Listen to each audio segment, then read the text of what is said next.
چیزایی که هر استادی بهت نمیگه رو من اومدم که بهت بگم. آناتومی ناخن. مورد اول دیواره پروگزیماله که در نزدیکی ماتریکس قرار داره و مثل یک لایه محافظ عمل میکنه و از رسیدن باکتری ها و عفونت به ماتریکس جلوگیری میکنه. مورد بعدی نقطه خروج یا صفر هستش.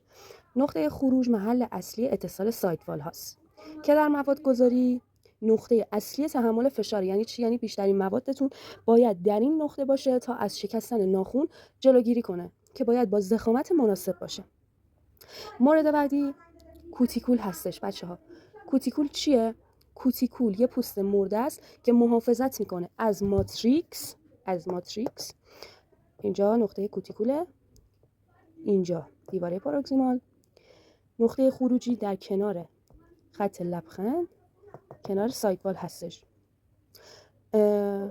کار کوتیکولم یه پوست مرده است که از محافظت میکنه از ماتریکس و جلوگیری از رسیدن باکتری ها و عفونت به نقاط ناخن.